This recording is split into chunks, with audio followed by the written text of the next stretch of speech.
This is the GPL Podcast from GopherPuckLive.com.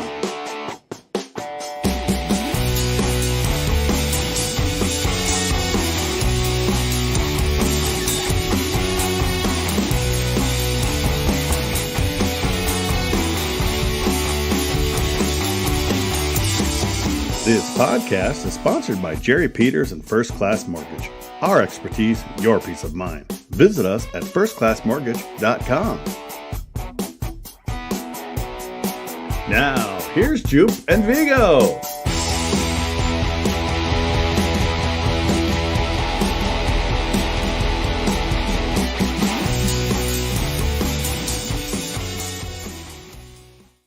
Good evening and welcome to the GPL Podcast, episode number 225. Well, Viggs, how you doing this week? I'm doing well. Are you feeling a little better, a little more healthy? I know you've been kind of fighting it the past couple weeks. I've got the crud that's been going around. This is about 3 weeks of it for me. It's I've kept it away from the team. I've been going to the availabilities to try to keep my bugs are away, although I think it's probably going through that locker room as well. It's just been a battle to get through week to week. And the Gophers certainly had a battle out in the desert this past week with Arizona State. And I think we expected that a little bit from my end. Yep. Going into the holiday trip and maybe too much vacation and not enough hockey. Well, we do have a guest tonight. It's Ben Holden, who's going to be calling the games this weekend with Fred Pletch. He was just at the Detroit-Buffalo game, which went to a shootout in Detroit, and he's going to try to join us as quickly as possible. He was just sending a message as we started the show, so he's going to get to us as soon as he can. But while we're waiting for him, a split in the desert, Viggs, and it defensively didn't look good at all. And I'm not just saying the defense. I'm saying overall defensively as a team, it was bad. And I just remember Jack Ramsey saying one of those nights, I counted like 5 or more turnovers at the offensive blue line that cost him.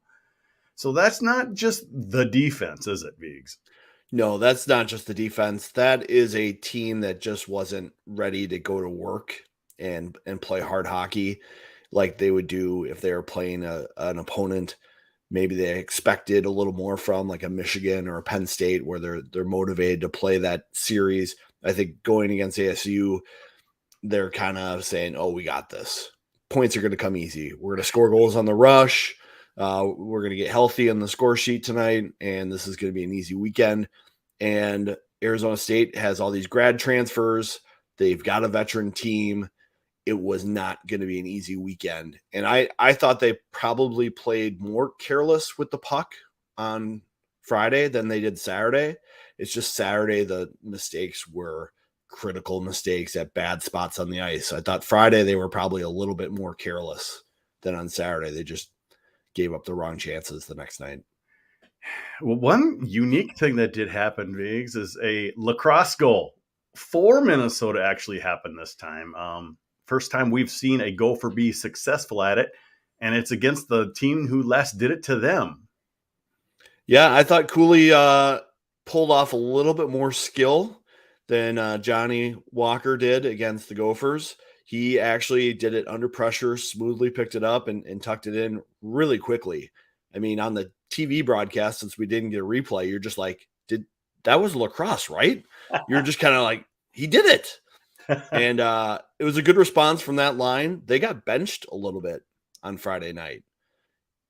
Bob was not happy with how they were playing. Yeah. And the only group he was really happy with was the Nelson Nevers line, which I agree with. That's a line that puts on the hard hat, gets pucks deep, tries to string shifts together, holds onto the puck, makes the other team work. The other lines were not doing that. There were so many turnovers at the hash marks along the wall, or where they're at the hash marks and they're turning the middle of the ice, and they just weren't keeping their feet moving and finishing plays and connecting shifts, that's all I talked about at Michigan.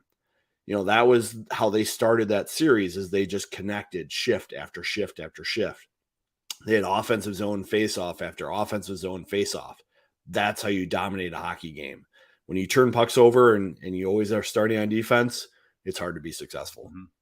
Well, I see Ben Holden is in the green room. I might be just audio only. From the last I heard, he was in his truck. Let's try to bring him up. No promises here, folks. Let's see if he's there. Ben, are you there? What's up, boys? Look at that. From The his beauty of technology. Thanks for helping me out with that. My son helped too, man. Hey, that's what kids are for. Trust me. Yeah, he's 21, so he's my tech guy. Well, thanks for joining us. I know you were just at a very interesting Detroit-Buffalo game where Buffalo could not have choked more, but then did get the overtime shootout goal. But it was kind of an exciting third period for you at the game you were just at. It was, and thanks for being understanding. I'm sorry I'm tardy. I don't like being late, but Good.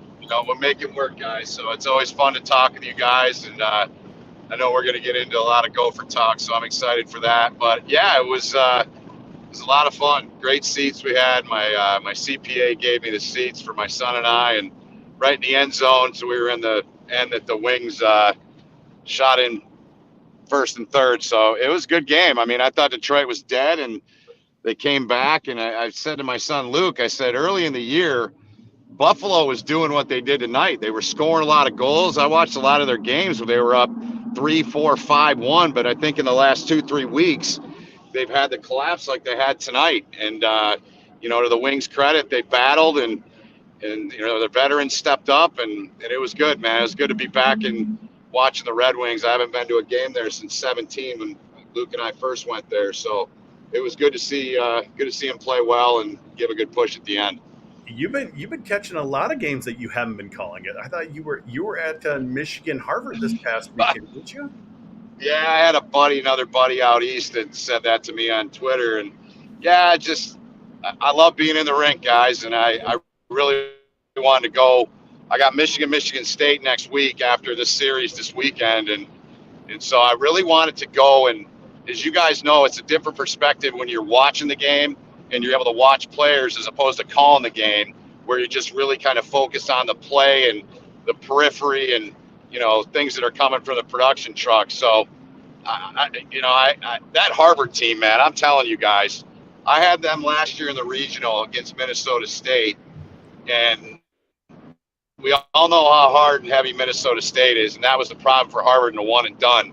But that team, my goodness, they are skilled and they are good. Their back end's really good, like Minnesota's. Their forwards, like Minnesota's. They got some skill up there, and so it was a fun series to watch. And I kind of really dialed in on Fantilli. I wanted to watch him play, and he's got a lot of Marion Host in him. And what I mean by that is that I think the key to his game is not so much, well, it's obviously when he has the puck, but when he's not with the puck and what he does to get open and put himself available and make those kind of plays and get into space. I mean, it's just so impressive to watch him. And so it was fun to get down there and hang with Al Randall, a longtime Michigan radio voice, and my buddy and partner on BTN, Fred Pledge, in the booth. It was a good time last weekend. Yeah, you obviously you both called the one of the games or both games for Minnesota at Michigan, where all these players are missing. So you didn't really get to see an ideal series. So many players were out sick. No. Yeah, and last year, everybody was healthy in that series that Freddie and I did in early December, but it was Minnesota smacked them around on Friday, 5-1, and then Michigan came back. I think that game was 6-3 on Saturday. But, it was you could tell there was some concern around the Michigan program. I mean, not to discredit Minnesota, they had Justin Close out and Hughlin sat out and those guys. And, and talking to Bob, I mean, I think there's concern on both sides. There was a lot more concern on the Michigan side because, you had Steve Holtz in the intensive care unit, a defenseman that, gives them some minutes here and there. And, that's pretty serious stuff when you're dealing with 18, 19, 20, 21-year-old, college athletes, and they're getting sent to the ICU. So, it was from a game standpoint, sure, it was not what you want to see or expect to see out of two teams as skilled and as good as Minnesota and Michigan. So, maybe I'll get lucky and get them again in the playoffs like last year at Mariucci. So we talked a little bit about that with Nyes today. I know we're going to dive into that stuff more, but he had some good thoughts on that too. So yeah, it's fun. I'll be honest, guys. I mean, to have Michigan State being a player again has made obviously Penn State too. It's made the conference that much stronger. And I'm not going to lie, selfishly as a play-by-play guy, it should make these games really good this weekend and next and throughout the rest of the year. Oh, most definitely. Before we get back to that, Viggs, does Minnesota just kind of throw away that weekend at Arizona State? I mean, I think Bob kind of has that mentality, but it's not always that simple to do. Yeah, he was pretty upset with his team on Friday night in the post game. You could just tell this tone in his voice. He knew it being Thanksgiving weekend. He knew letting the team watch the Vikings game under the stars at the Nyes household maybe was a bad idea. You know, Bob's been coaching hockey a long time, and he's always joked. He's like, hockey coaches don't get Thanksgivings. Well, he kind of let his team have one this year, and it kind of bit him a little bit on the weekend. I mean, they did get a win, and they did get to overtime. So pairwise, situation-wise, they're just fine. They're number 2 in the pairwise, so they're fine there. Yep. But I think it kind of maybe gets their attention a little bit coming into this Michigan State series, because when we've seen Minnesota have an off weekend, they usually fix it going into the following weekend. So that might be bad news for Sparty with how focused Minnesota could be this weekend. Well, before you get into that, Viggs, I want to hear from our sponsor first so we can kind of concentrate on that Michigan State series. So let's hear from our sponsor. Jerry Peters here with First Class Mortgage. Inflation and the tightening economy have taken a significant bite out of our monthly budgets, and many of us have become reliant on credit cards to pay our bills.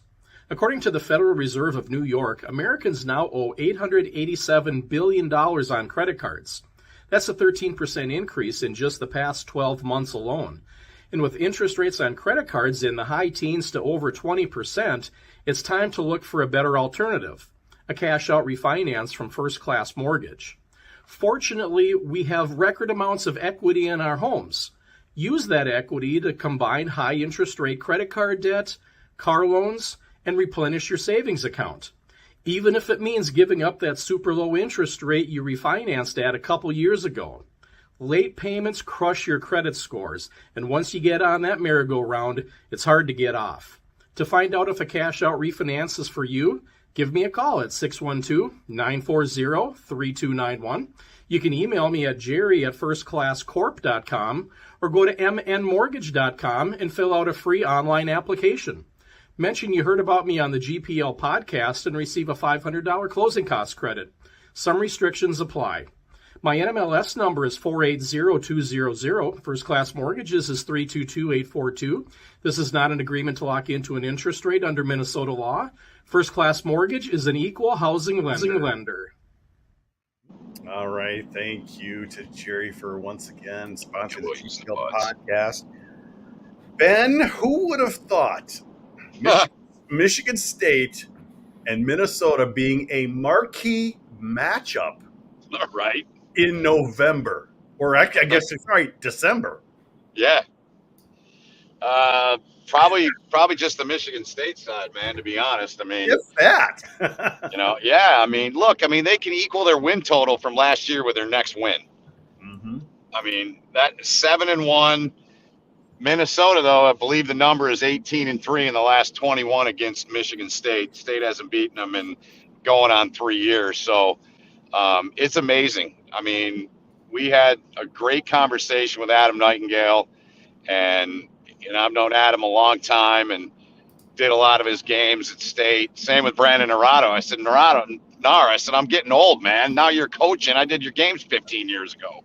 But same situation. But, all kidding aside, I mean, you're going to hear a lot from, if you're listening to Nightingale and the press conferences Friday, Saturday, if you listen to him talk, it's about playing winning hockey, and it's about doing stuff the right way. And it's that, it's cliched, but it's sports, right? It's a day at a time. It's a shift at a time. It's a minute at a time.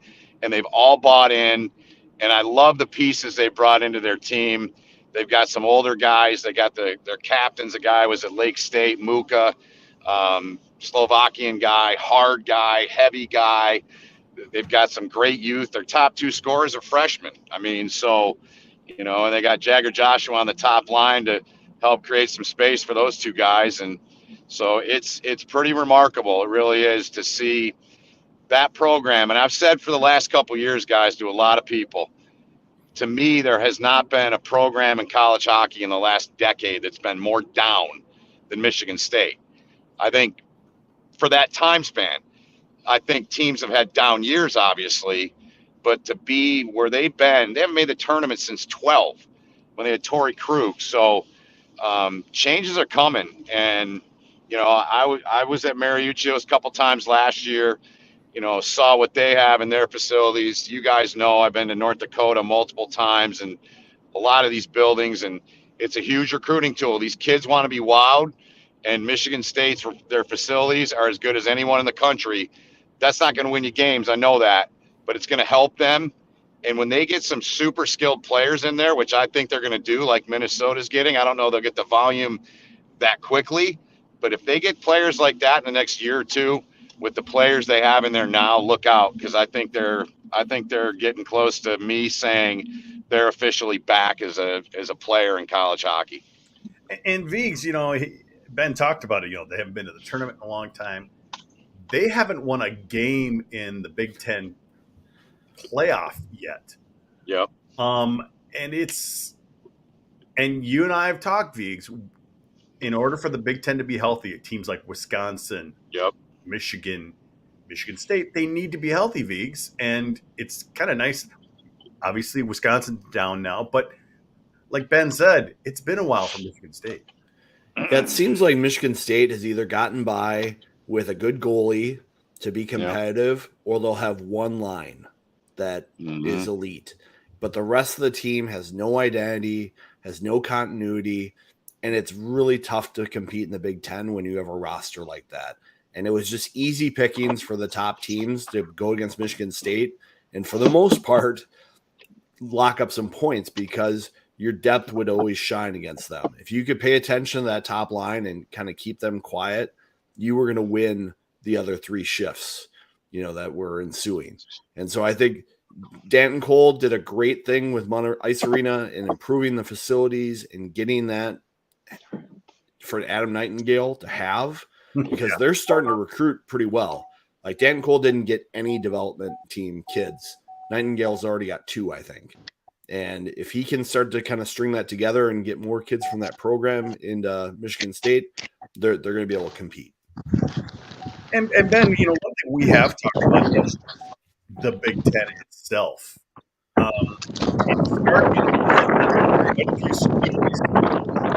We're down.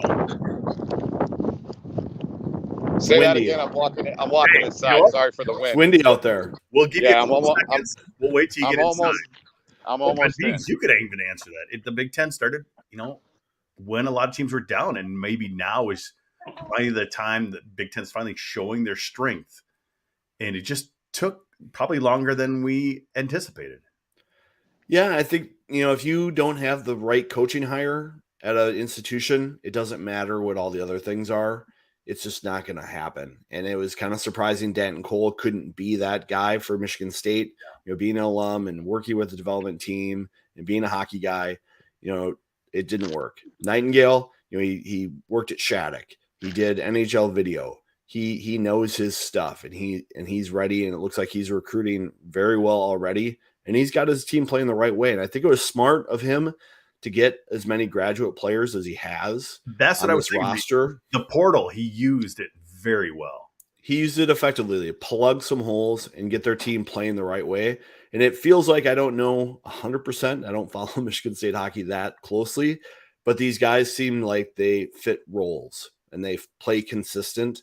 And so when you can do that in the lineup, it's going to make you more competitive. I still don't know where Sparty fits. I know they split with Penn State, but some of their strength of schedule, not sure it's up there yet. It's not Minnesota strength of schedule.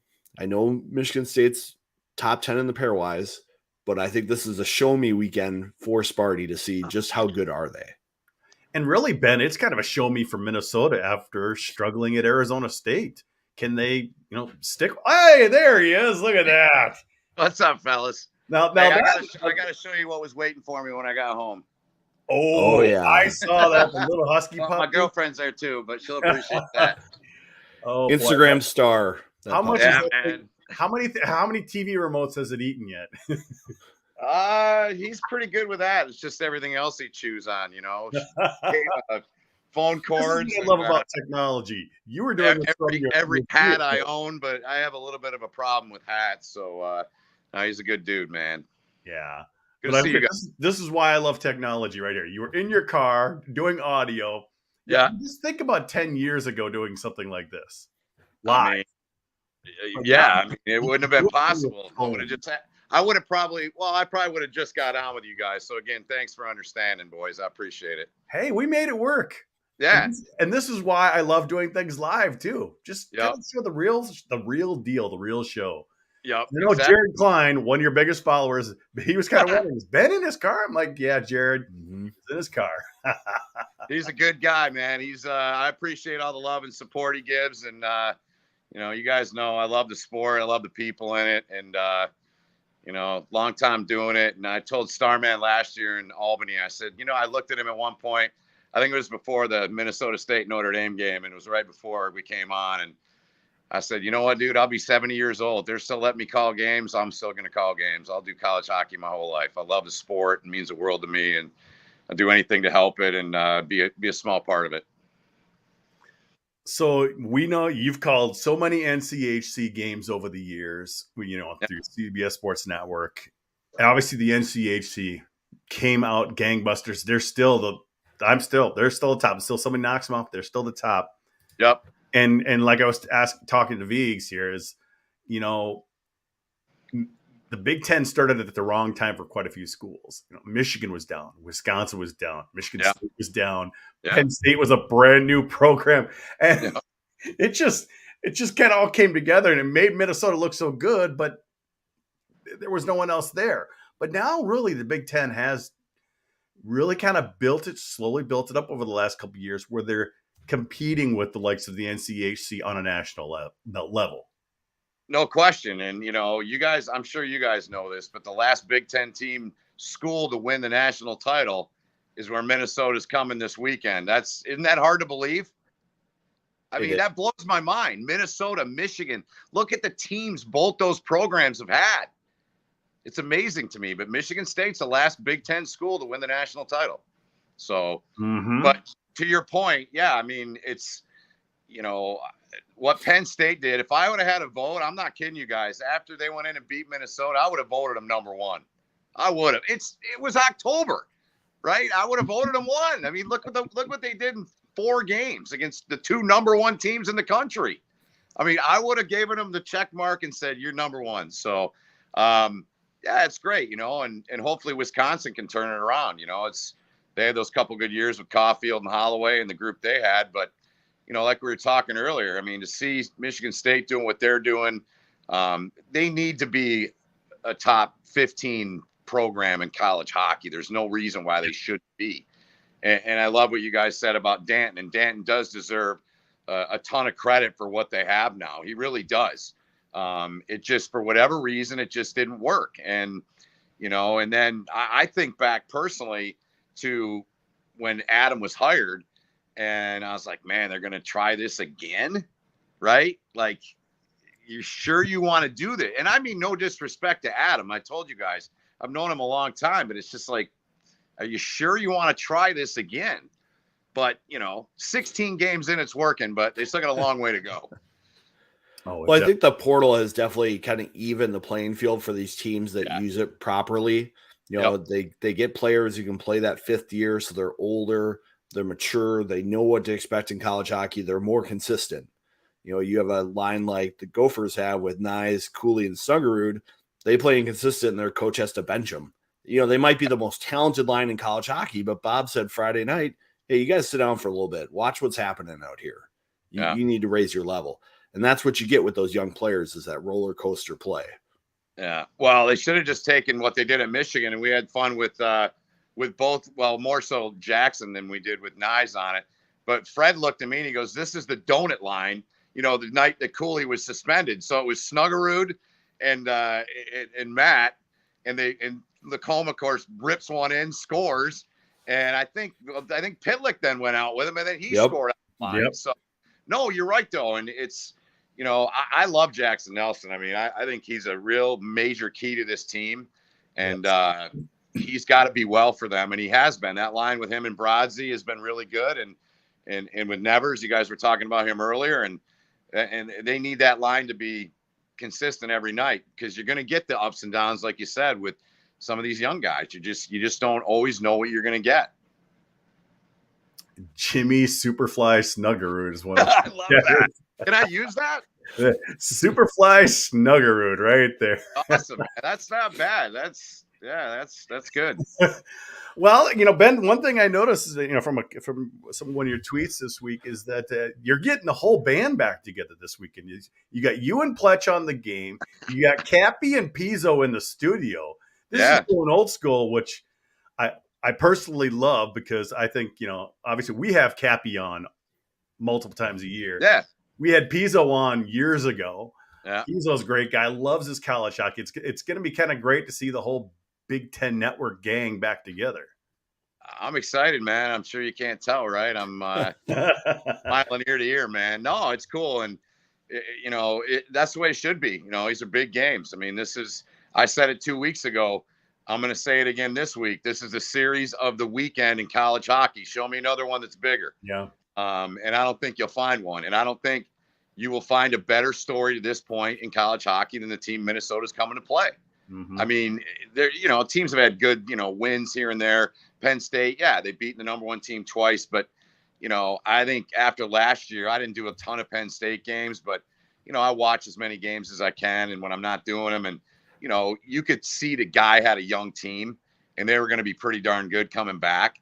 I don't think anyone expected them to do what they did in back-to-back weekends, but to their credit, they did. And, they've got a good group on the back end. They've got a good group up front. And that youth from they had a lot of freshmen last year. You could see those guys have gotten better too. So, I thought they'd be a better team, but, I didn't think Michigan State would be. I don't know which one of you guys said it, but no, they're 1-2 in the Big Ten in the first weekend of December. That to me is the story in college hockey right there so far. All right, Vigo, what does Minnesota need to do to be successful this weekend? I noticed on Twitter you're saying they just didn't play the same game that they played against Michigan. But if they play that type of game, they can be very successful. Yeah, I think the biggest key for this team is to play connected, is to be disciplined and not just look for rush scoring and easy chances. This is a team that needs to learn to play below the dots. And we've seen that at times. Against Penn State, we saw the struggle of where they had to play below the dots, and they just, even though that was the only way that they were going to be successful, they wouldn't do it. They were still trying to play that high game, that high cycle, and it just got them into trouble. Against Michigan, we saw it kind of get a little bit deeper. We saw a lot of offensive zone faceoffs.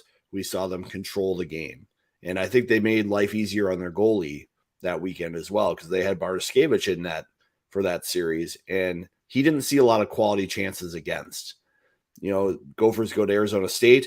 They gave up a ton of quality chances that Closer had to take care of. And Closer did a pretty good job on Friday night. I think he saw 30 shots. He did pretty well. He gave up 2. The next night, he didn't see as many shots, but they were higher quality, and it was an off night for him. So I think for the Gophers to play well, they have to play disciplined and let their talent shine in the right moment. Don't force it. There's so much skill on this roster for Bob to deal with, but they can't force it. And Ben, I would say what Michigan State needs to do to be successful or partially successful this weekend is not let the spotlight get to them, because they are the center of attention this weekend. It's been a long time since it's been this way. That might be one of their keys. No, I think you're right. I think can they deal with that pressure, and I started watching them probably 3 weeks ago, and in the second Penn State game, this is an example. I know it's a different kind of spotlight, but it showed me a lot about the growth and the character and the maturity of this team, even though at that point you're only about 12 games in. They go up 3-0 at Penn State. Penn State gets one. They take a major penalty. They tie the game up. It's 3-3. They get a late goal, really late goal in that period. And then Michigan State comes out and they play, boat race hockey, and they're up 6-3. So the response from them, and, Penn State isn't, going into Yost or Mariucci when it's full. It's a great environment, but, that character of that team, it showed me something in that weekend. And, there hasn't been this kind of buzz around this program, I'm telling you guys, in a decade. And Yes. It's going to be packed. Both games are going to be jam packed, and the fans are ready. And I think it's a great point. They're going to tell you, and they've told us, nothing changes for us. We're going to go out and do what we've been doing.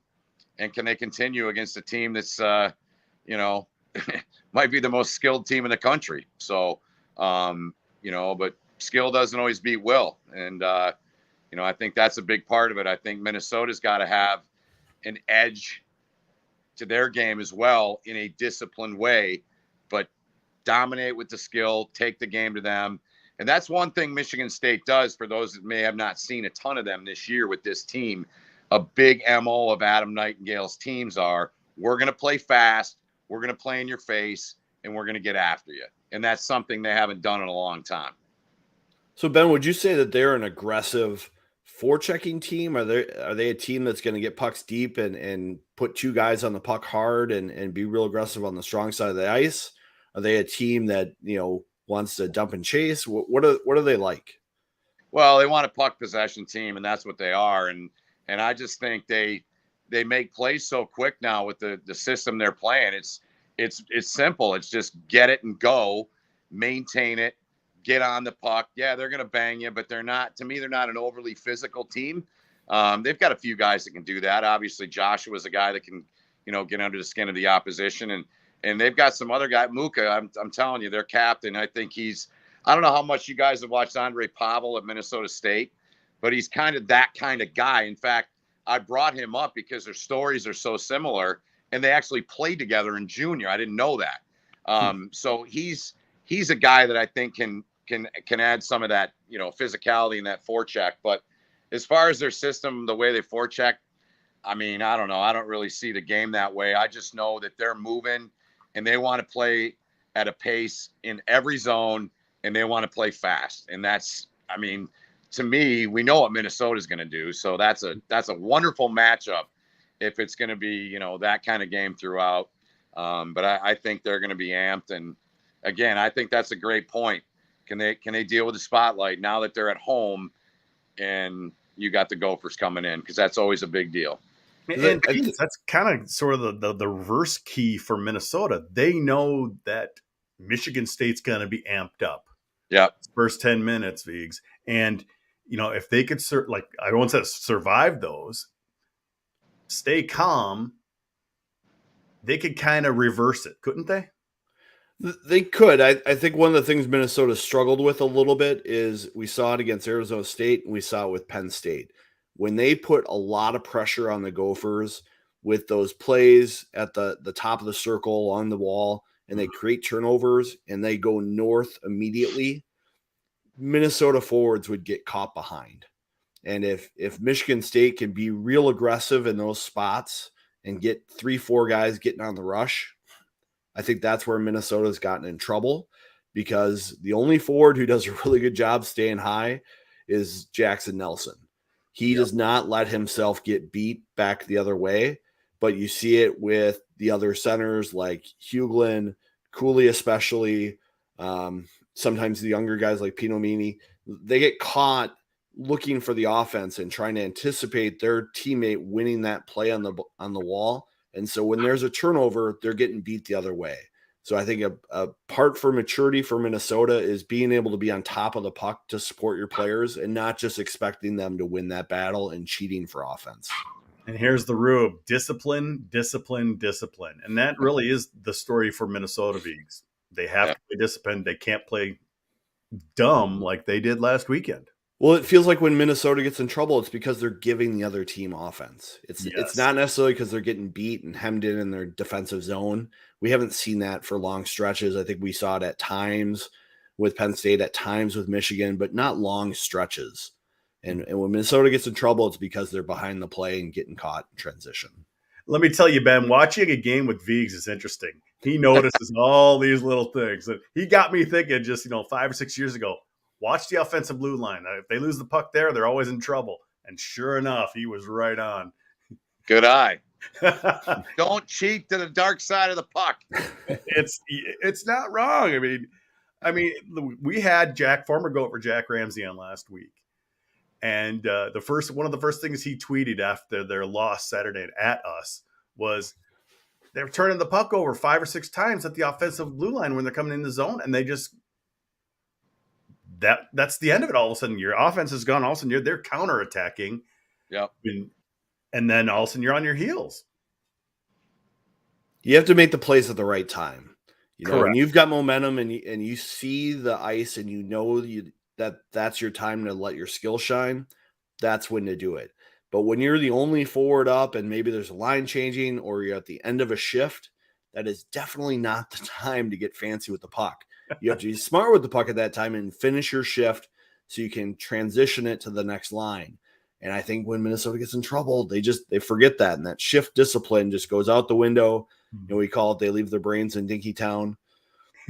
That can't happen against a team like Michigan State, who's feeling the momentum right now. Yeah. Well, I'm seeing a split all the way this weekend, 3 points for each side. And we still are the same way in the standings. Ben, you're probably going to pick something similar. You can't take one team with the other. Otherwise, you'll look as a favoriting a team. But here's what I hope for. Both games go to overtime. There you go. That's what I selfishly, every time I put the headset on, that's all I hope for in a hockey game. Let's just go down right to the last play of the game. I think they're going to be close games. I do. I think they're going to be close games, and they're going to be tight. And it's going to be played at a high pace. And you're going to see a team that, if you haven't watched a lot of them play, they're a lot different than they have been in the last 2 years in the Spartans. So, you always hear that stuff. You guys were talking about it earlier. Connected, staying connected, 5 in the frame. And I watched them play last week, doing our homework like we always do, both games in Miami. And it was like, am I watching the same program here? Mm-hmm. Like, because that's like, I went up and saw them play Ohio State and, watch those Penn State games, like I said. But, when you're doing your homework, it's a little more detailed and you're focused a little bit more on that. And, but I think Minnesota is going to come back. That's too good of a team. I don't mean come back. They lose one game, but I think they're going to come in here pretty focused, and Bob will have them ready to play. And, I think that they'll be ready to play as a group. We had a good time talking with Lacombe and Nyes today. And, I said it last year after that Big Ten title game. Matthew Nyes to me he's so similar to Ben Myers. And that's something I talked to him about in terms of his approach and his mental approach and even his physical approach. And I loved Myers. I thought he's one of the best college players I've ever seen in all my years. Just the way he could take over a game, and Nyes has got that kind of ability. And I asked him about, what he took from Ben last year in that regard. And he just said he didn't accept defeat. If he got beat on a draw, he was going to go out and beat a guy 5 times in a row. Just things like that. And that's what Nyes, kind of shared with us. And that's what he wants to keep adding to his game. So I love him as a player, and he's fun to watch, man. You just, in the booth, I can sense those kind of guys, and they're both those kind of guys. Nyes is the same way. You can tell when he's going to take the game over, and I think he'll be a major factor in this game, in this series this weekend. What do you think, Vigs? What's your prediction? Well, as I said earlier in the show, when Minnesota kind of has an off performance, they snap right back to it the next week. And I think this team knows that they didn't give their best in Arizona, and they're going to be on top of their game against Michigan State. as much as we think Sparty's improved, I think the Gophers are going to play a solid weekend and get the sweep. Wow. Ooh. All right. I wonder a little bit about Sparty's blue line. I think they've done a nice job with forwards and they're getting goals up front. I just kind of wonder about how they're going to hold up against the Gopher skill in the defensive zone, because they're going to be under more pressure, I think, this weekend than they've probably been most of the season. That Penn State series, I look at that a little bit, but Penn State plays a different way to create offense than Minnesota does. So I think it's going to be a little bit of a different series for them from that standpoint. And this could be big for when it comes to the pairwise, Ben. I mean, you look at Michigan, Minnesota, it vaulted Minnesota right up to number 2 and number 1 and right away, because the computer doesn't care if Michigan's missing 5 guys. So nope. And so that's going to end up big at the end of the year. So if Minnesota were to, or even if either team dominates this weekend, it's going to be big pairwise numbers. No question about it. No question about it. All right, Ben, thanks for joining us, man. Are you going to stick with us for a little bit overtime? I can stick for a couple. I got my boy here, man, wanting to play. Oh, yeah. I'll stick for a couple minutes if that's cool. But no, that's totally cool. We'll get to meet the little pupper then. All right. Geronimo, come here. I don't know if I can get him up here or not. He's kind of wound up. A puppy wound up? No. See him there? Oh, yeah. Oh, yeah. So, the first dog sighting on a podcast. Oh, my dog used to sleep behind me during podcasts for a long time. He wants to take my shoe off right now. No, it's cool. I appreciate you guys having me on. It's always fun talking with you. Well, it's great to have you on again. And now I think we just need Fred Pletch, and we've had pretty much everybody from BTN on. You know what? Yeah, Freddie would. You should have Freddie on. The guy, I've had a lot of partners. Well, not so many in hockey. I've had a lot of other partners. Excuse me, in other sports, but I mean, I've had 3 main partners in hockey. That's Sean Richland. Richie and I started in 2004, and then of course Starman and I did a few games here and there until we spent a decade in the booth together. And Fred and I did some games here and there when I was at CBS, Comcast here and there, maybe a Fox game, and for the 3rd year with Freddie. And the dude is an absolute encyclopedia. Yeah. I mean, and I pride myself on like research and finding nuggets, but the guy is like, he's so good, man. He's just got a knack for it, and he loves the game, and it's so much fun to work with him. And, I mean, we're stoked the next 2 weekends, the 4 games we got coming up, and that's going to be a heck of a couple weekends, man. So I'm really excited, and I would highly suggest getting him on. He would love to do this with you guys, and he'd be a great guest. We might have to do that. I tell you, we get some of these other broadcasts, and we just are reminded of how blessed we are with the Big Ten and what we get from week to week. It's quite special. Yeah, we got a good group, and I'm just happy to be a part of it. I wasn't sure what was going to happen a couple years ago, and Sue Marriott's a coordinating producer, and Sue and I worked together probably 10 or 12 games together when she was a producer at CBS, did some football and basketball with her. And, we always had a good friendship, and, I'm forever grateful. It's, I'll tell you this, man, it's, I love doing the NCHC. I loved it. I loved every second of it, except the 5 a.m. flights out of Grand Forks. Ooh. Or the one at 1 p.m. And it's nothing against North Dakota. I loved going there. But my point is this, and even going to Duluth is a challenge.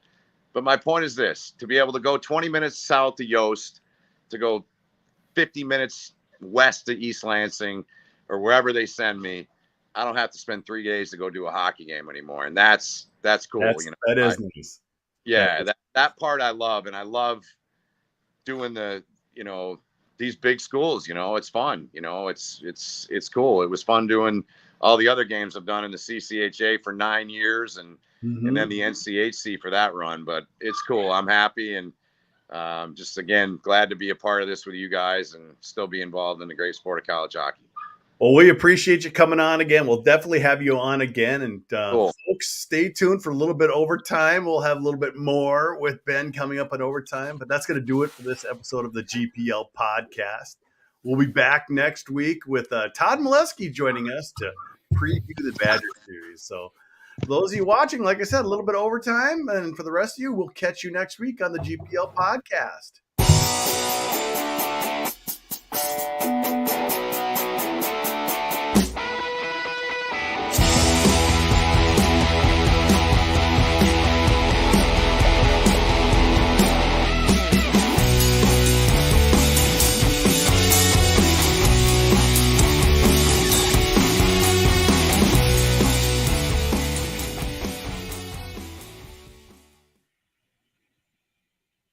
Vigo's pouring the beer of the week. What is the beer of the week this week, Vigs? Well, as I said last week, it was Bourbon County hunting season last week. Well, this is one from last year that I picked up. It's from 2020, Bourbon County Carmela Ale. So it's hard. It's got this gold writing in it, but it's a wheat wine ale aged in bourbon barrels with apple, cinnamon, and natural caramel flavored. It's like a caramel apple wheat wine. Wow. So, very delicious, malty. Cheers, Vigs. Cheers. Cheers. I'm having a smoke. There you go. We're waiting for it. Yeah, this is 14.6%. Ooh. So it's like You'll a bottle be of wine. good in about 5 minutes. Oh. Yeah, no, we need to get Fletch on because that would have us covered almost the entire BTN crew. We've had you. We've had Dan Kelly.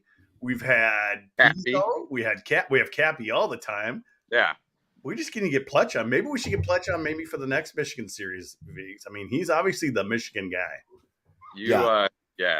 And I've been catching him on the BTN Plus broadcast as he's, joining in on the Michigan radio broadcast. Oh, yeah. It gets simulcast. And I can't tell people enough to try BTN Plus because you get all the games that are not on the network. And like I said, you were talking about Michigan State and Penn State. I was watching that game. I was watching Michigan Harvard last weekend on BTN Plus. Yeah. $60 for a season and all the men's and WCHA women. So I get to watch a lot of the Gopher women as well. Yeah, there's a women's game on before us. I think is it Ohio State and Duluth maybe on Friday. So, all right. And then next week, I think Dan and either Clymer or Cappy have the Gophers in Wisconsin after us. We're at 6:30 at Munn, and then I think they're at 9. So we start getting into some double headers. So that's good. You talked about, how, CBS lets you go kind of a downtime, but you know what? Yeah. You're back on. I think of somebody like, Frank Mazzacco. Oh, I love Frank. Obviously, he's our guy. We've had him on 10 times, whatever. Yeah, I love Frank. No, they also got rid of him. And you know what? He kind of took a year off. And then now he's back doing radio. Yep. Yeah, of course it doesn't pay what TV pays, but he loves it. Yep.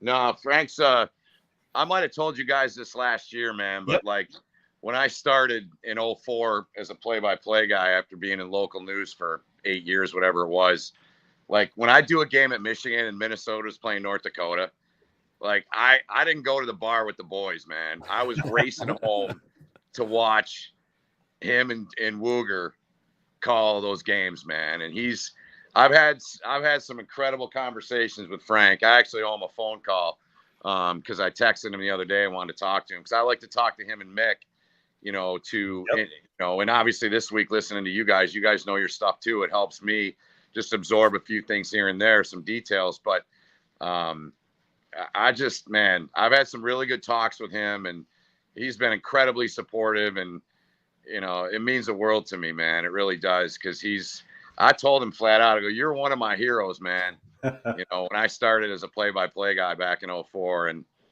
he's a great human being. He definitely is. Some people are talking about we should be syncing up the radio and TV. I did that last weekend with those Arizona State guys. I definitely turned on Wally and Frank and listened to them instead, because I saw you guys tweeting. Yeah.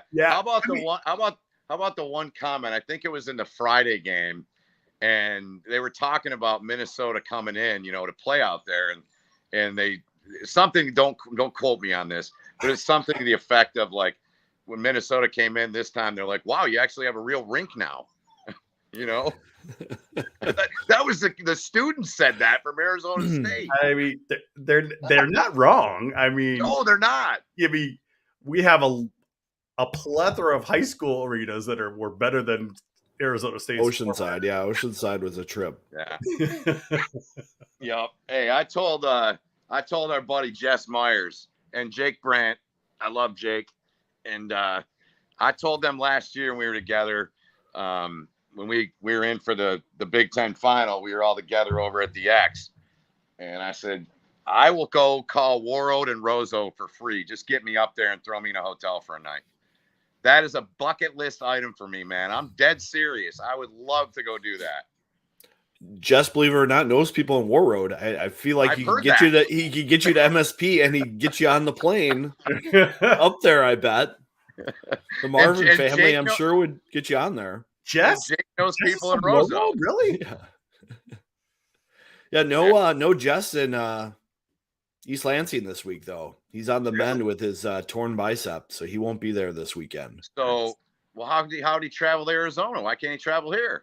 I don't know. Apparently, the trip must not have gone well. I saw some extra bracing on his bicep today during his Rink Live YouTube video. Really? That's a bummer. Yep. So you just get Frank and Wally to yourself. Well, I'll be talking to him, man. You know how I feel. Well, let me tell you, they were in the corner of the arena last week. Really? They stuck him in the corner. Apparently, the NHL has prime seats, prime broadcasting, and they do not allow anyone else in those broadcasting spots. That ain't right. They're exclusive to them. So there's like a huge center section that nobody can touch when it comes to the press box. They were literally in the far corner, and they had no idea how Logan Cooley scored. They thought it just bounced up because they're at the opposite corner looking, 200 feet down the ice first. And there's no replay. And no replay. They have a replay all weekend. I was frantically texting Frank. It was a lacrosse goal. He didn't catch it until he had just gone off the air. He's like, oh my gosh, we both missed it. Oh, that sucks. Well, they must not have had, they must not have had replay in the arena then either. I hear they didn't have replay in the arena. They had a little bit Saturday night is what I heard, but I didn't notice any on the broadcast. None. It was tough. I heard people say who were there. They said wire to wire, not one replay. Later, you might get something. No, nothing. Not one replay, guys. Yeah, but people complain. Oh, this is terrible. I'm like, you got to realize it's a student broadcast. At least it's on. Yeah, it's on. It was free. It was right. Free. Thanks for the help, too, boys. These kids are learning. This is not for Bally Sports or Fox Sports or BTN. These are kids learning. They're learning how to do a camera too. They can't follow as easily. When you're at Mariucci, you have a guy behind the main camera who's been doing it for 20 or 30 years. Yeah. For the Wild, for the North Stars. I mean, that's just how it is in Minnesota because we built the talent over the years. And they know the game. I mean, they're hockey fans before they're broadcast people. Mm-hmm. And I think the St. Cloud student broadcasts show that. It's like even their students are probably at a different level than the ASU kids. They know what they're doing a little bit more at St. Cloud. Yeah, no, I agree with that. Again, I think, they're not all from Minnesota. There's some, look at my buddy Robbie Jackson that came from California to go there. But, I think they know the game there better. And, so, I'm just grateful they were on so we could watch, Exactly. I'm like, why is anyone complaining how terrible they are? They're learning. Let them learn. And I don't think Shane Jones come off the ice yet. I said that to Nyes. I'm like, dude, that guy plays more than you. Like that. I mean, every time I looked, he was on the ice. It's been an issue. Oh, it has been mentioned. Yeah. Yep. I mean, they're struggling at their shift length, and the decisions they make at the end of the shifts is an issue for the coaching staff. And they give them plenty of rope, but sometimes they hang themselves with it. So I'm curious to ask you guys, what was the reaction to Powers with the fork in the locker room? Doesn't bother me. I thought it was cool, man. Yeah. It doesn't let, it's a coach with his players showing real emotion. I love that real emotion with players. Yeah. Showing that you're pretty darn excited, and you don't always have to be coach. Yeah. No, I agree. I thought it was cool. I mean, I would have loved to heard Bob's response, but I don't think I'll ask him when I see him. I doubt if Bob's on Twitter, is he, honestly? He has an account, but I think he doesn't go on there. Not really. Maybe a little from time to time. He doesn't interact much, but I think he's on there a little bit. Is the fake Bob or the fake Don Lucia guy gone? Is he dead? No. He's still around. He's still around. He's not as vocal as he used to be. I kind of wish he was a little more. He still chimes in once in a while. So I got to tell you guys. So back, I think it was in 2014, and me and Fred were doing. It was one of those weekends when I was at CBS where I had an off weekend, just the way the schedule worked out, and so we went up for Comcast and did the Gophers and Spartans at Munn. And he tweeted at me. Fred's got a really good story about him too. When you have him on, ask him. But he tweeted at me once. He goes, "You're a little more emphatic on those Spartan goals." So I got to watch my tone this weekend. But I'm guessing you're more emphatic when it's a home team because the home crowd just gets you going too. You know what? I mean, you need that crowd, and you got to be louder anyway because they're so loud. Well, I try not to be, and I mean that sincerely. That's one of the things that I like about not being a team guy. I mean, I was with Lake Erie in the American League for 2 years, and obviously I was a homer.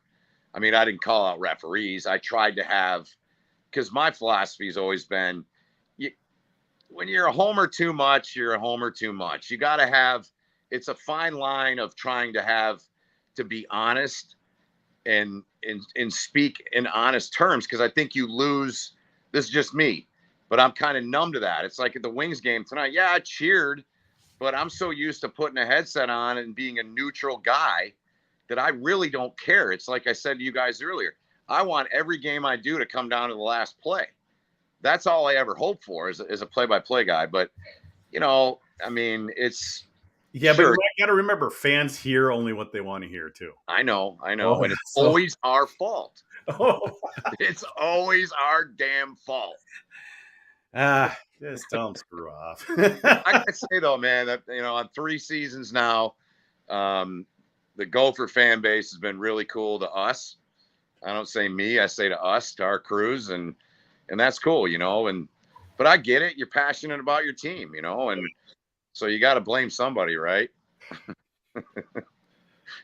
And we have a big fan base of people who also, I almost think they hate watch the games sometimes.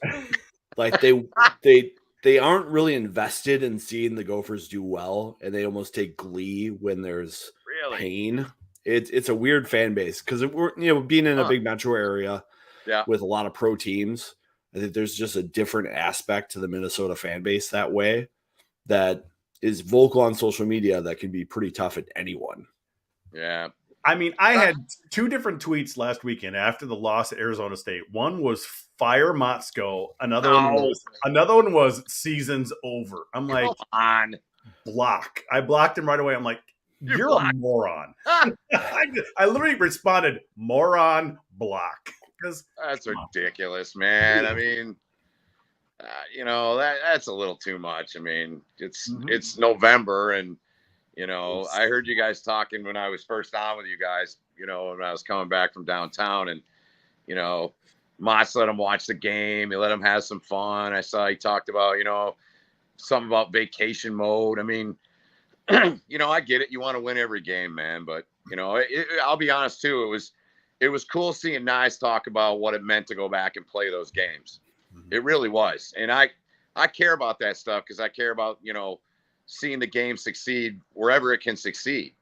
And he lit up, and it meant a heck of a lot to him, obviously. And, it was fun to go back and forth with him a little bit. And, he said it was kind of surreal, and, got to see a ton of people and a lot of people he grew up with, high school and all that, got to see him play back home. And, so I get it though. I get it how coaches are and players are too, and to your guys' point earlier, we were doing the show, and, I think this will be a Minnesota team that comes out sharp. And, if State isn't and they're off for a couple shifts, I think Minnesota, they'll swing at the chin, man. And we'll see how State responds to that. So it's going to be a lot of fun. I can't wait to get in there and feel the energy and get on the call of it.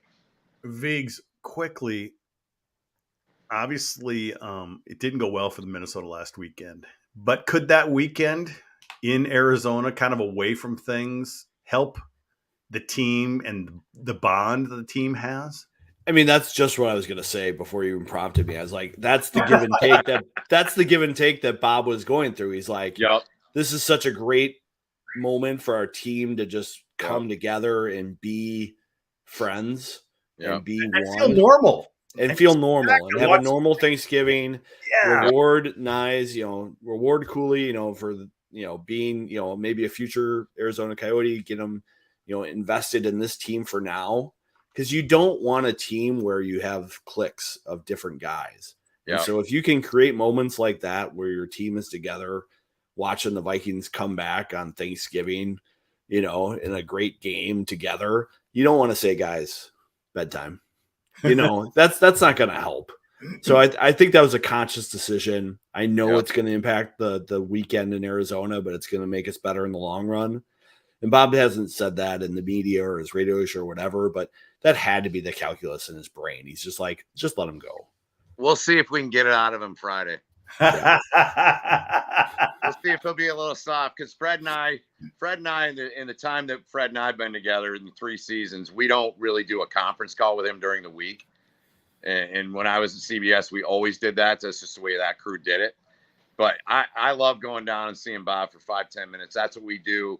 We go down at the rink. We just talk to him face to face. Look, Zoom is great from COVID, but I'd rather talk face to face any day of the week, and to see him and shake his hand and ask him how his family's doing. And, we have a little bit of fun here and there. So that's our routine with Mott's. And then, the next day when we're doing the series, we always get him on the phone for 10 or 15 minutes and talk with him. So I'll see if I can get it out of him. And with Mott, sometimes that 5 or 10 minutes in person can be half an hour. Yeah.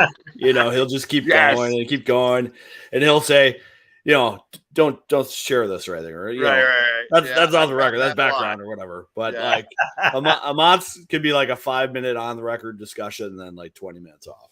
Well, Scott, their new SID, when we were at Michigan Thursday, he had to come out. He's like, all right, I got to get him in here.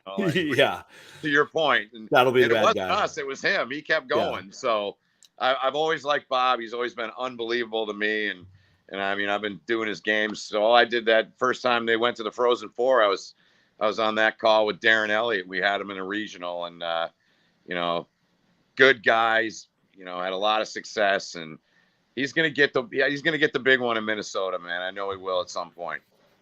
And Vigs, we're hoping that Scott had a talk with the Minnesota media, social media people, because in their tweet, probably some young kid, not a clue, Cooley pulls the Michigan. It is not the Michigan, okay? Okay, a Minnesota school should not be calling it the Michigan when they're the team that it happened against all those years ago. You got to teach those young kids. Yeah, just call a lacrosse goal for now, because, that's not good. Too soon, Ben. Ben, it's too soon. No, I got 2 things. So to that. So you guys obviously know where that goal that Mike Legg scored. I don't like that it's called the Michigan goal, number 1. It was in Munn. It was in the end that's going to be to our right looking out of the broadcast booth in the NCAA tournament. Now, number 2, Pat Ferschweiler, the head coach of Western Michigan, has called me out more than once on social media because there's a player named Bill Armstrong, a former Western Michigan player, that did it a half dozen times in the IHL. But There was no video of it. There was no YouTube. There was nothing. So he actually, in Fursh's mind, and he's probably right, Armstrong gets the credit. I call it the legger. That's what I call it, because Mike Legg did it. I don't like the Michigan. I haven't had one of those, so I don't know how I'm going to react. I mean, maybe what if Minnesota pulls one off? Wouldn't that be ironic in that building? Right? Right. Well, I will fully give Mike Legg credit because it's still the biggest lacrosse goal ever. 100%. He was doing it in NCAA regional, Frozen Four on the line. Yep. We were behind like 3-2 at the time. I think it might have been the tying goal. Yeah. My neighbor, who I grew up with, Brian LaFleur, was on defense for Minnesota. Watched it happen right in front of him. Wow. Yeah, I grew up. Brian LaFleur grew up down the street from me, a couple blocks. Dang. And I believe I see him you see him in the video, number 4, standing there, just because you're not expecting it. I mean, no one had seen that. Right. Barely anybody could even lift it like that back then. True. Yeah. I mean, just the pressure situation, the thought in my head, there's nobody here. Maybe I could pull this off. And of course, the goalies had no way of defending it because they didn't know what it was. Right. So it's still the biggest lacrosse Michigan legger goal you ever want to call it until somebody does it in a more important game, in a more important situation. Somebody does it in overtime, man. Then it's boy, but that's gutsy because if you miss it, you're gonna get yelled at. Well, it's like last year when I was doing the KHL and Sergei Fedorov would pull his goalie and he'd pull the goalie in 3-on-3, and he won three, I think maybe 4 games doing it. Now it wasn't playoffs, but still. But to me, you put the puck on your stick and you go lacrosse style and in overtime, you're as Bill Raftery says, onions. That's big time. That is. But hopefully Scott's got those people straight, so if it ever happens again, they don't call it the Michigan. There's got to be a history course that the social people take before they take a Minnesota job, because people will jump all over it. Those kids are 20, 21 years old. They have no clue. I mean, that happened in 96, didn't it? I want to say 96. Correct. Yeah. Yep. It was very painful to myself as a high school kid to watch another that. dagger in the heart of Minnesota sports fans. Yep. And I'll only have the 87 and 91 World Series. Other than that, it's just pain. But those two teams, though, that Michigan team and that Minnesota team, in 90s, they were both super good. Yep. Earlier that season, Minnesota had beaten Michigan at the Civic Center as part of the College Hockey Showcase in front of 18,000 people. And for me, that's where the Michigan rivalry really began. The College Hockey Showcase, playing that every year. Yeah. Those playoff losses. It seemed like Michigan had Minnesota's number during that Doug Woog era. Every year. It seemed like when Minnesota played Michigan, you just went, oh, no. Really? West Best versus West Best again? Can't they play somebody from out east, from the ECAC or something? They got to stick them against Michigan again? Yeah. For me, the North Dakota rivalry with Minnesota is my favorite, but the Michigan one is my second favorite. Everyone likes to go, oh, the Badgers. Yes, the Badgers are up there, but there's something about those Michigan. I think it's just because the style of the games were different. And at the time, that College Hockey Showcase was pretty cool. Yeah. It was always an event each year, so I used to love it from that. I mean, the North Dakota one's easy. You just hate each other. That's a different deal. That is a war. So that's on my bucket list too. Somehow that's got to happen. I don't know if it ever will, but I've never done North Dakota, Minnesota. Really? And I don't know regionals. You got to get the regional. Are you working a regional this year? Do you know yet? I don't know that yet, but I'm surprised I didn't get gassed on when Pitlick scored at Michigan. And I looked at Fred and I kind of winked and I go, well, I don't need to remind Gopher fans the last time Pitlick scored. He was like in the booth. I say you go for it. It was true. It was fact. He hadn't scored a goal since that. Yep. But, timely. Oh. I hope Pitlick scores an OT winner at some point and throws the stick in the crowd. I just kind of hope he scores an OT, a game winner, and can do it and then everybody will just be like, "Game's over." Well, in a regional against North Dakota where Ben's calling the game. That would be unbelievable. Storybook. Well, let me It tell would. you, It would. my first Final Five was that 2007 Final Five, where North Dakota and Minnesota played to overtime. Obviously, the Wheeler goal Yeah. happened right in front of me. Wow. That crowd, 19,000. At the time, it was the largest crowd I had ever watched a hockey game at the X. It was the absolute peak of the It was. WCHA Final Five. That was the peak. And what always makes me so upset, Ben, is I'm behind the goal. I'm literally behind the goalie where to get the shot. I didn't think the puck was going to come that close. Obviously, he dove at the last second. Yeah. There's a camera view from the bench that shows him hitting it. You see me in the background holding my camera like this, missing the shot. Oh, no. And I think last year or the year before, the highlight video before the Gophers came on the ice was that one of the clips was there. And I had to see myself up there on the screen, missing the shot over and over and over. Wow. So I missed it, but a lot of people missed it. You need a chance to totally redeem yourself, man. Hope so. So Ben, does this puppy get a run at bedtime? What happens with? Does it howl in the kennel at night?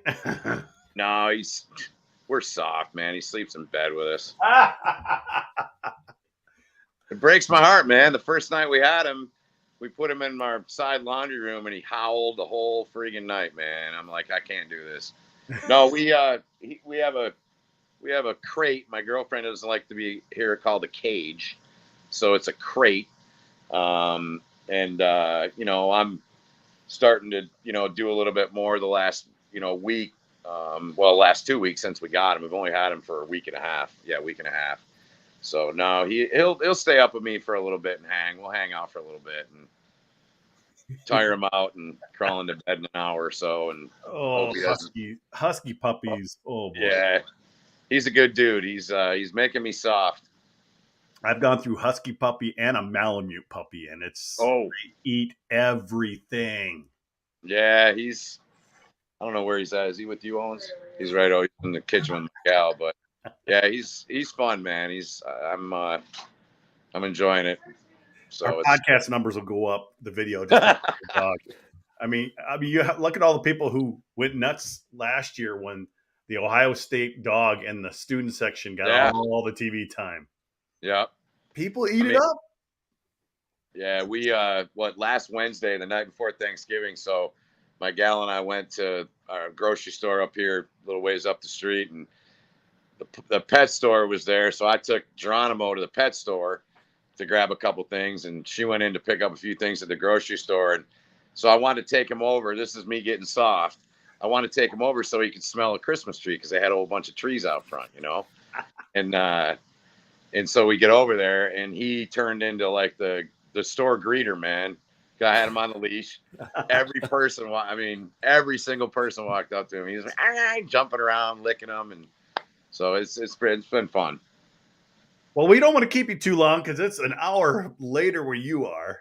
I appreciate it, guys. Cool. But we appreciate you coming on, Ben. Yep. I'll come up and see you when you get back to Mariucci sometime. I know you did last year for the Big Ten championship, and I came up with my girlfriend, and you were nice enough to greet us up there in the press box. Yep.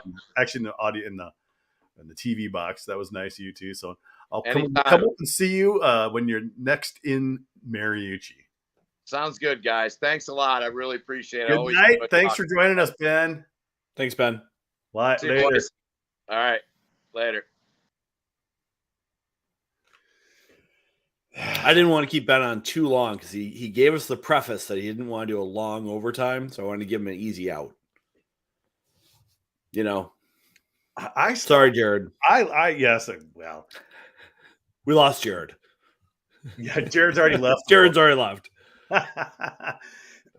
Well, it's just like I have been trying to cut shows a little shorter and a little shorter overtime because, it's just. I have a little bit of Bourbon County left. I can't slam this one like I know he's an hour ahead. Yeah, hour and ahead, and he's been in a hockey game, and he's got a puppy. This is good. It's a little sweet for me, but hey, you got to do what you got to do. Yeah, great flavor, great nose, just a little sweet. So, what's your setup? Are you just using the old school Apple earbuds there, plugged into your Yeti? Microphone? Yeah. So I got my Yeti, and it's plugged into the bottom, just like mine. Yeah. Yeah. All right. So I just got that. I was wondering if I want to be the cool kid and get those AirPods, because with my long hair, you might not even be able to see them. Don't do it. Don't do it? Because it's just this weird delay. Okay. What I found, I like to be able to hear myself, just so I can kind of catch the levels. When you wear because remember I went to the wireless buds. Yep. Last year when these broke. And I had to turn off my own audio so I couldn't hear myself. Otherwise, I would be delayed, and it would just. Yeah. So I literally got some super glue and glued these. I think it was one of these ears things broke off, glued it back together, and they're working fine. But that's just what I found with the wireless ones when they're Bluetooth. There's some kind of weird delay. Yeah. Chill Kessel is wondering what I'm having. One more look at it. Tilt it down a bit. I know that. Yeah, that's the glare. There you go. There you go, glare. So wheat wine, caramel, apple, spices. Good. Almost wanted to maybe I should have let it sit another year or two, maybe. It's hard though. My cellar's getting busy. Yeah. So yeah, I prefer the plugged in kind.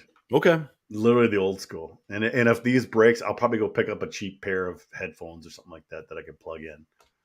Yeah, when I was in college, I had the giant Sony studio headphones. It's less problematic. I had the big studio headphones in college because I would just listen to OK Computer at like max volume and zone out. But plenty of those. Date myself that way, right? Little Oasis. Most of the headphones, I had the big ones as well. Yeah, with the big plug. Yep, big plug. And then you sometimes had to do the adapter if you're going to do something weird. Mm-hmm. But yeah, big plug, studio headphones. I had the Bose over the ear kind that I really liked until one of my kids broke it. Yeah. I don't know if Bose were a thing for headphones when I was in college. Sony was the big one. Yeah. But those are like the Beats now. Yeah, I got my Bose in probably the early 2000s. And then I got these after 2010. The original ones broke. I tweeted about it. They sent me a free replacement for these. Yeah, it's kind of fun. Some of these certain brands, they'll just do that. Like I'm a big Simple Human guy for trash cans. We had like a hinge break on ours. They just sent us a whole new trash can. It's like $120 thing, probably $40 to ship it. They're just like, oh, broke. Here's a new one. Yeah, if I would have known, because I sent mine back. He's like, yeah, you didn't even need to send them back. We already sent you a new pair. I'm like, are you kidding me? It could have had an extra pair. Yeah, exactly. I think the wires, it was really fraying off his butt. It was going to break soon. Anyway. Yeah. Showed up at overtime. Was there any recruiting talk, namely forwards for next season? We didn't talk any recruits. Typically, when we have somebody like Ben on, we kind of let him go. Yeah, let Ben be Ben. Exactly. But I will say that to Corey, we did get some talk out of Bob about the recruiting class, and he's pretty set right now with the guys they have signed officially to analyze. And what they do with the rest of the class, they are kind of on hold until they figure out who's returning and if they want any late bloomer type guys. So I think that's a good sign that they're not overcommitting to 18 and 19-year-old kids for recruiting. They're hoping, I think, I don't know if this is a pipe dream that Jackson Nelson would come back for an extra COVID year. The guy seems to like college. He likes college hockey. He's a leader. He's consistent. I don't know what he wants to do, but he has the option to come back, and I think Bob likes his personality. But so we'll see what happens there. I know Jimmy Clark's getting better right now with his USHL play, but he's got a ways to go, I think, overall. New host is coming. I'm going to start working on it on the 19th, Jared. Last weekend series is the 9th and 10th, and I'm pretty busy that next week. So, the site will still be up, but I have to shut down the message board so, there's not new messages, and I can clone it over to a new site. So, but the site will still be up. Just, What's the timeline for that? How long does it take? 24 hours? The transfer of the data and moving it over and getting it set up, probably, an evening to do that, knock on wood. And then it's changing the DNS. So GPL points to that new server. Yep. And that's usually 24 to 48 hours. And that's why I'm doing it that week. It's right in the middle of the break. People should be getting ready for Christmas. I mean, trying to do it on a downtime as much as I could. We're all going to be worried about the World Juniors, Jupe. We're all going to be worried about what happens if Luke Middlestat and Ryan Chesley both make it. Does Matt Stoddicker play? That will be the talk over break. Oh, yeah, but hopefully we'll be back by the end of that week, like 21st, 22nd. I mean, when does the tournament start? Probably just after Christmas or just 26th, I think, is when it starts. Well, they'll have their camp and their final roster ahead of Christmas usually, and then the games start right after.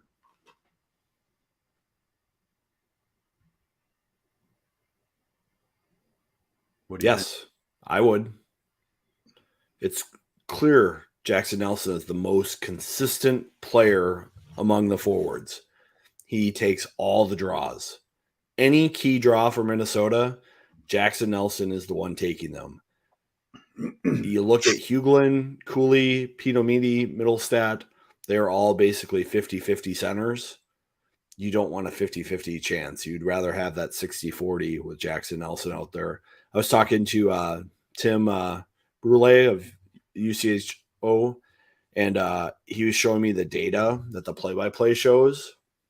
And I was telling him, I was like, I wish we could write a script to scrape the data and get penalty kill and power play face-off data out of that. Because that is the most critical face-off in the game, is the one that starts a kill or a power play. And how does Jackson Nelson do in those? I would almost wager it's better than 60%. We should ask Rob. I don't know if they even break that down, though. I mean, they could. They could break it down, but I don't think they do. What are the video guys breaking down? Obviously, they've got their computer. They got a keyboard. They're literally marking keys when certain things happen in the video. So it's kind of like they're almost like bookmarking the video. Yeah, the biggest things I think that they're doing is exits, entries, and scoring chances created and allowed. Those are the biggest things I know that they track for advanced stats. I have been down in the team areas for certain things, and they have those posted around, like how players did each night, creating scoring chances, giving up, entries, exits, things like that. Those are the things that they really care about. So, well, I guess you'd have to really pay attention. You'd have to manually keep track of that. Like, oh, Nelson's in the faceoff. What's the situation? Note it down. Well, you could, if you get the play-by-play data, you could see that there's a penalty called, and what's that first faceoff. You could probably get that way, but and that's what has literally hurt them so many years. Yep. Losing that first faceoff, there goes 20 seconds, at least. That's why Sammy Walker struggled on the power play, because he always lost that draw and had to go retrieve it. He's having a great Iowa season as a wing. Weird, right? He's got like a point a game in Iowa. He even scored on the power play last night. And I didn't get tweeted about it. No one reached out to me and said, hey, Vigo, Sammy Walker scored on the power play for Iowa. Yeah. I think I think Grey Eagle does it now just to spite us, just to give a shit. Yeah, well, I'll take it. I mean, he's playing on the wing, and he scored his power play. Cotton took a great shot. It was what he needed to do. So I don't know. I chuckle at all the people that want him called up to the Wild right now, because it's like if Marco Rossi got sent down for not being able to battle and be hard on pucks, it's not what you're going to get. Yeah, he scored tonight. Thanks, Tim.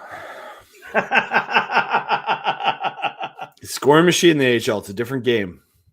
Just saying. Well, you said it last year.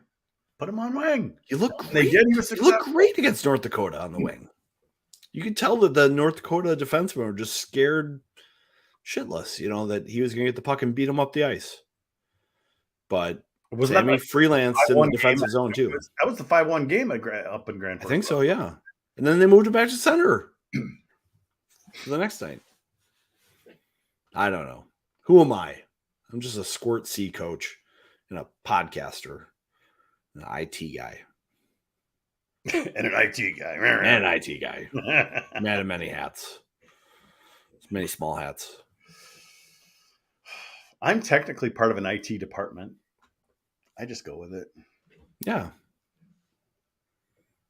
How's it going, by the way? Good? It's going good. Yeah, Grey Eagle buy you lunch ever? No, not yet. No, not yet. I have only been to the office one time. I know, it's weird, isn't it? And he doesn't work there much either. So is he there a lot and he just doesn't work? Or? I don't think he's there a lot. Okay. Let me see. Refresh here. Seeing if a change for the Filtrete site is up and running or not, or if it's going to tick me off. No, it's probably just my phone. But that's one thing that's cool. It's like I'm working on projects that Filtrete, Command, Post-it, their websites all for me. So that I really enjoy. So okay. North Dakota D-men are all scared shitless all the time. NCHC's having a tough season. I was looking at the pairwise today and I was just like, oh, man, it's not looking good. I mean, Denver's obviously doing really well. Yeah. But it's not looking good for them. I mean, we got Denver at 5, which might be a little low. St. Cloud at 4. And then Western at 13. And then you got to go all the way down to Omaha at 23, North Dakota 24. Ooh, yeah.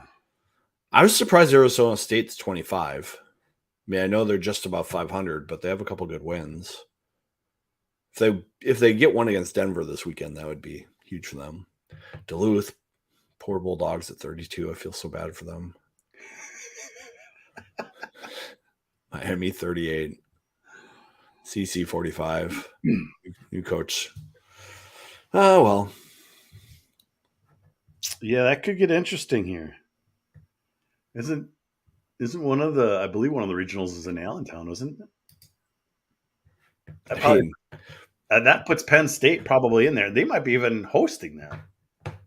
Oh, they have to be. They're totally hosting. Yeah, Allentown, Bridgeport, Manchester, Fargo. Wait. That was last year, right? That's last year. No, Loveland was last year. Yeah. CHN doesn't have 23 up yet for sites. Go to USCHO. They always got it. Yeah. Really? Their page didn't load for me today. Really? Yeah. Site can't. One thing I love that really sits there at the Gopher games. He watches once in a while, but he's mostly working on back-end site. Yeah. USCHO folks. He's literally doing scripting and as he's there at the games. And it's tiny, tiny code. It's like size 8 font. And I was like, Tim, how do you see that? He's like, I'm used to it. That is true. USCHO is a mess in the back end. Probably.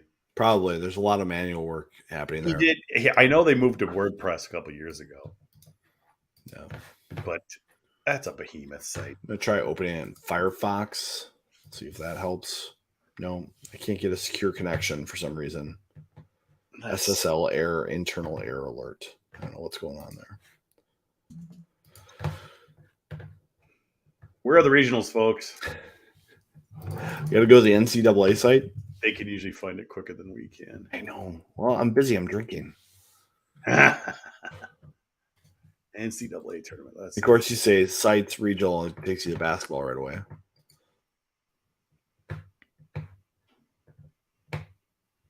All right. 23. Allentown, Bridgeport, Fargo, Manchester, Tampa. Yep. Okay. New Tampa. Did you know Wisconsin was the host of it, though? For the Frozen Four? I didn't know that. Yeah. I don't think they'll get preferential treatment and get to be there no matter what. What? But Fargo, if North Dakota doesn't make the tournament, a lot of people are going to be selling their tickets, folks. Because, like you said, they're 24, 25 right now. They're 6-6. Okay, how about this? How about Minnesota and North Dakota as a 1-4 in Fargo? I mean, possible right now, right? If North Dakota gets their rankings up. Yeah, I mean, if they make the tournament, they might be a 4 seed. And I still think Minnesota will be a 1. Like, even though we've seen them not play well certain weekends, they're too talented. Series is huge, dude. The road Michigan series is huge for pairwise. It just is. Well, they did well enough in their non-conference that they're in great shape. Number 1 overall seed. If they're the number 1 overall, they're not going to play North Dakota and Fargo. There's no way, right? Because they'll play the 15 or 16 team. They'll play the... Yeah, they would, because, that's going to be Niagara. They're 26 right now. I mean, obviously they got to win their tournament. Boy, it'd be like Niagara, RIT, AIC is down this year too. Why?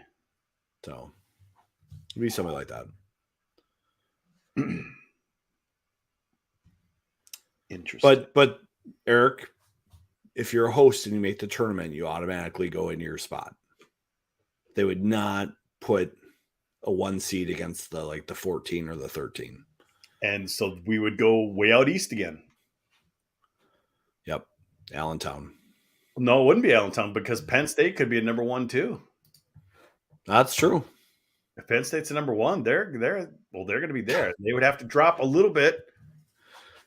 They would have to drop to a 7 or 8 in order to have Minnesota there. Yeah. Correct? Yep. You never know. I could really see a scenario right now where Minnesota and Penn State are both 1 seeds, and Michigan is a 2 or 3. Michigan State and Ohio State are 3, 4 seeds. I could totally see that. I really think we could see 5 teams in. There you go. And Notre Dame, who I thought was going to be good this year, they're 6 right now in the Big Ten. God, it is all upside down. And Rube, this is actually the time to start looking at pairwise. All the non-conference stuff is pretty much wrapping up. There's going to be the holiday tournaments here where there's another round of non-conference games. But as you start to get to December, 12 of the 16 teams typically make it. There's usually just 1 or 2 outliers that jump in and knock out teams. But, the team in the top 14 right now, probably 12 of those teams are going to make it. I've done research on this back 12 years. And I think the farthest back someone's come after Christmas is 26. There's a team that was 26 going into the holidays, and they had a great second half, and they jumped into the top, 14 to get an at-large bid. And that's excluding the tourney winners. So that series of St. Cloud's going to be huge. Yep. They're probably going to both be top 5 teams at least.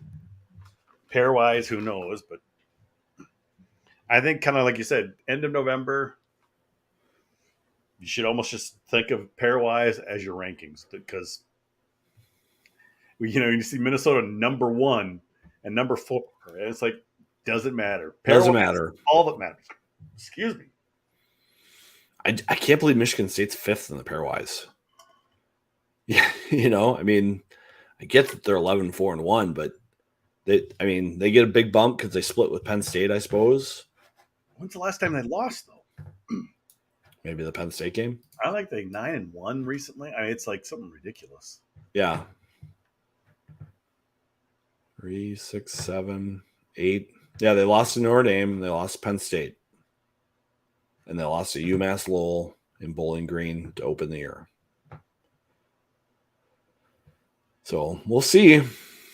It's a good thing, folks. Just think if Wisconsin had a halfway decent team. And don't they play Michigan this weekend? Weren't you saying that they kind of finish up? Yeah. They finish Wisconsin finishes with. They could be 0-10. They could be 0-10. Yeah, 0-4 in the Big Ten. At least they got their new football coach. They hired Fickle, who is a great hire for them. The Cincinnati coach, who turned Cincinnati into like a real legit P5 team. So good for Bucky for football. Not so good for PJ Fleck, probably. Who knows? Do you like the media jumping on PJ this week? Because Or he said last week? Well, he's like, well, he should be fired. I'm like, and everyone's like, no one said that, actually. There's like, I think someone on GPL said it, and someone on Gopher Illustrated, and definitely someone on Gopher Hole said it. Definitely someone on Gopher Hole said it. He was probably looking at his Twitter account or something. I'm like, going, come on, dude. Come on, man. Do what I do. When someone says something stupid, call him a moron and block him. And you don't get paid $5 million a year, Jupe. No, I don't. No. I mean, we appreciate all of our donors, but we don't have a $5 million donor for GPL. Otherwise, we'd be traveling to Munn this weekend. We'd be in the penthouse. We'd be like, Caroline, here's a babysitter. I'm going to Munn. That's going to be us when we go to Grand Forks next year. That's going to be fun. Yeah, I'll probably have the kiddos in tow. We'll try to get them tickets. I'm sure Martinson can get us set up. Well, I mean us, but I don't think I get a family pass. Well, maybe you're right. But that's still going to be fun. Hey, it's MEA weekend. Oh, it is, isn't it? Yeah.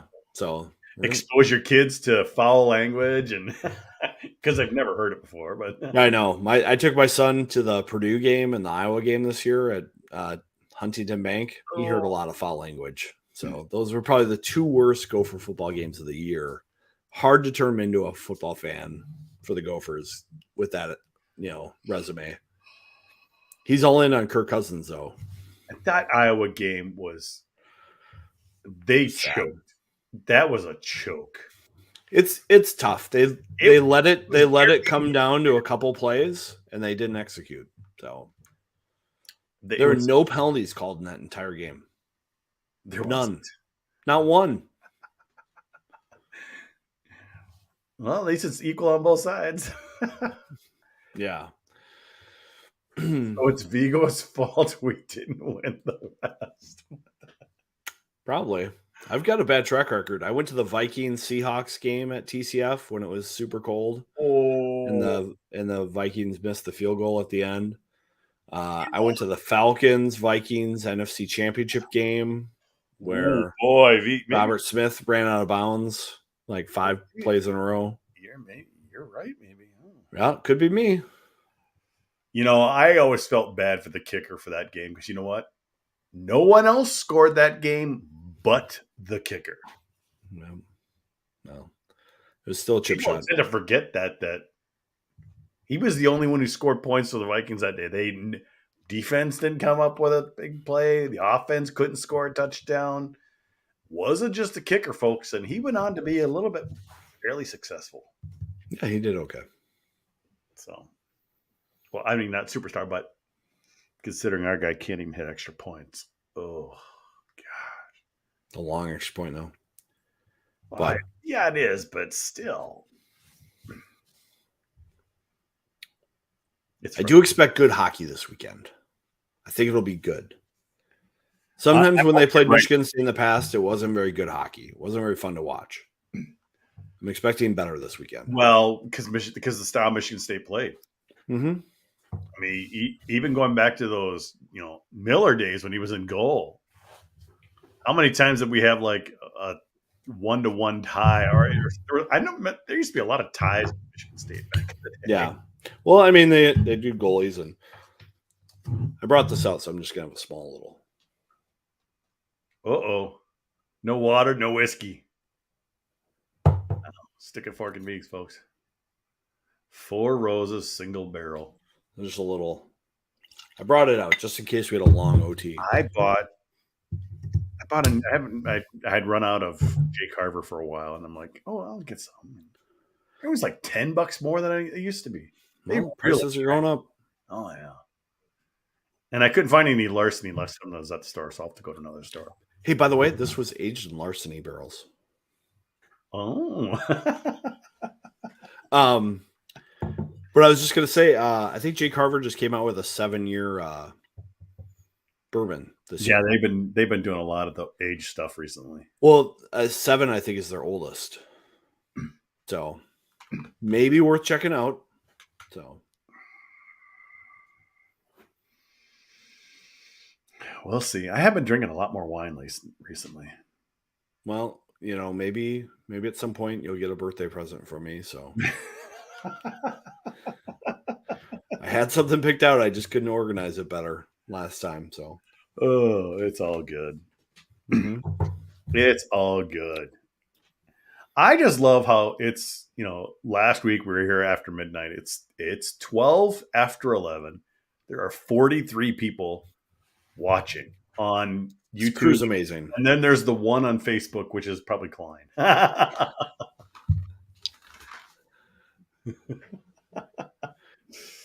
it's just the one Facebook right? Oh, all right. No, all the comments are YouTube comments, aren't they? Oh, yeah, it is. Yeah, live viewers, all YouTube when you hover over it. Okay. Which is fine. And then there's people who run into us on Twitter. If they're scrolling through, also they'll see us live. So yeah, it's good for our numbers. Yeah, it actually is because when you go back and watch views, a lot of times even after a day or so, it's like 200 or 300 just on Twitter. Mm-hmm. That's kind of one of the reasons I've been trying to push the advertisement up a little bit earlier in the show. Oh yeah, okay, yeah. So people see it. Yep, people see it. I think we are looking for a sponsor for the second half. I don't know yet. We could be. We might be. We could have 2 sponsors. Tell a friend. Tell a friend about the podcast. Yeah. People listening, tell a friend. Tell a friend. I might try to get 1010 to sponsor the beer of the week officially. So we'll see. Maybe they'll be our real sponsor. Don Hansen. He's got a great whiskey lottery coming up. If you like rare bourbon, it's worth stopping in the store. I promoted their Black Friday sale. I stocked up on that. I got my Bourbon County, got a Bourbon County coffee. I got a couple single barrel pick. I got a Buffalo Trace bottle. Got some Old Forester fine whiskey. It's a good ad read, right? Yeah. Yeah. So I'll have you read it. You record it on your nice Yeti microphone. In the nice Yeti microphone, get the deep baritone going. Chill, you can get a nice chilled malt liquor at 1010 Washington. They have a long cooler along the back.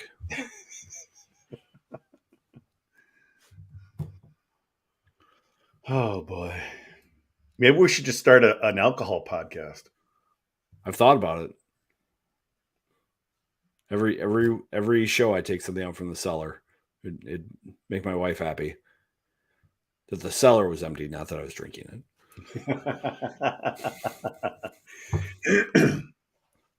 I bought too much wine this year. I have too many bottles of wine aging. So I usually drink the wine. I got a nice wine. I could put stuff in the cellar, but I don't. In the winter, you know what? I just don't want to go down there. It's tougher to get out there in the snow and blah blah blah. But I do have a nice little rack that can hold, I think, 8 or 10 bottles indoors. Yeah. And then there's a couple that I like to keep chilled because certain wines are great cold, so I have them chilled in the refrigerator all the time. Yep, my best advice: red wine, put it in the fridge 20 minutes before you want to open it. White wine, have it in the fridge, take it out 20 minutes before you want to open it. That 20-minute rule. So that's my advice. Alcohol with a side of Cobra. You know, I've had thoughts of doing other podcasts too. I mean, just completely different subject. You know, I even thought 5-6 years ago, thought about doing a podcast on being single after divorce, after a long marriage. I thought that would have been kind of interesting to do. Yeah. I never got around to it, but I thought about it. Mm-hmm. And get, you know, people on who've been similar experiences and things like that. Just because as we've done this, we've gotten a lot better on broadcasting. You go back and listen to some of those early broadcasts; they're terrible. God, I hope so. I mean, better now. I mean, I've been asked so many times, what's this? I literally write a couple notes down, and that's it. Because I found for you and I, we just kind of let each other go. And I know you like to get notes, gets more in depth with certain things. Yeah. But a lot of it is based off of what the other person says, and just kind of, that's why it says in the description, it's an open discussion. I only use about a third of my notes that I've taken, you know, so. I forgot to ask Ben about Fred Pletch because I know his son was in the hospital last year. Yeah. And I never heard because they talked about him on broadcast. I never heard. I forgot to ask him. Yeah, it literally says Fred Pletch, Cappy Pizzo, The Split, commercial, Michigan State. That's all it says. All right, Jupe, should we call it? Yeah, I think we should. All right. 42 people. Thanks for staying with us. Thank you. Appreciate it. We're always happy you guys are watching us live. And we've been doing it live for a long time. Audio to video, we're doing it for a while. So we appreciate you folks. So you guys have a good night. We'll catch you next week. I think next week will be a long one. It's always a long one with Todd. He's the best. A lot to talk about. Have a great one, folks.